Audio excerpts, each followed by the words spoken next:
Hello friends, welcome to another episode of Sewing Circle Sunday. Today I wanted to talk about something that I feel like is a frustration to anybody who buys clothing off the rack or online or however.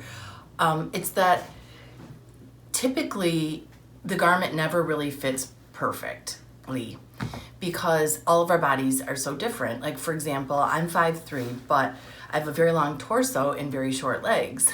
And I'm coming to find out by the style dresses that I've been buying that I think I have, I don't know what you would call it, but I feel like my shoulders aren't high enough. Something's wrong or something is off. But anyway, and the type of dresses I've been buying a lot or have been buying have been dresses like this with like a little elastic sleeve. I have probably 3 of them from various companies. I really like Selkie and Hill House. Those are 2 really good ones. And I always hear a lot before I even go into the alteration part of this. People will often say, well, Laura, can't you just make that? And that is very true, and yes, I can. But one of the issues, I shouldn't say issues because it's not an issue, but one of the reasons that I don't make every single garment is because, one, I would never be able to find this fabric out in the wild. It just wouldn't be a thing.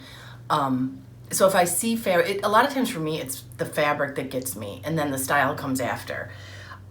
So I like a very like this lemon fabric, which I got this dress at Target. So this is the other thing is that a lot of times it's a little less expensive to just buy something like at Target when it's on clearance. Like I think this was like $14.99. So it's not an excuse. It's just kind of a fact. And then I don't knit, so sweaters, I wouldn't be knitting a sweater, but I digress. Anyway, so as much as I love making my clothing, and I really do, there are certain things that I just like to buy.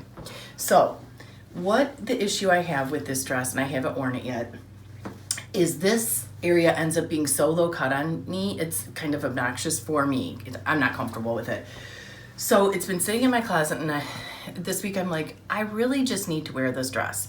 So I was laying in bed, and I do this a lot, by the way. If I think of a new style that I want to make or something I want to sew or like some sort of challenge I might have, a lot of times it's when I'm like in that state of falling asleep or just waking up that it'll come to me what to do. So this is what happened here. And so I thought, some of these tips like this one can be, I'm a very intermediate sewer. I'm a strong sewer. But some of these tips like this one, you don't even really have to have a sewing machine to do. So what I'm gonna do is I'm gonna go in here and I'm gonna slice a little cut just in the fabric, the lining fabric, and then I'm gonna go into the elastic and I'm gonna snip the elastic and then sew it back together. So I'm gonna take some elastic out of this. So what that'll do in turn is it'll bring it up a little. So it would be almost like if I took this and then just folded it over and sewed it, but I can't do that. That would make me crazy. I have to do it the right way. So I'm gonna go in there and I'm gonna slice a little and then I'm gonna cut I'll probably end up taking 1.5 inches off the elastic and then sew the 2 end pieces together, and then I can just hand stitch that. So you really don't need to be a strong sewer or even have a sewing machine to do that. Anybody could really do that. So that is my tip of the day. Anyway, I am going to get outside and do some gardening and enjoy the rest of this Sunday. But it was great seeing all of you, and like always, if you have any comments or suggestions or questions or anything, you can write it down below or just message me directly. All right, have a great day, guys. Bye.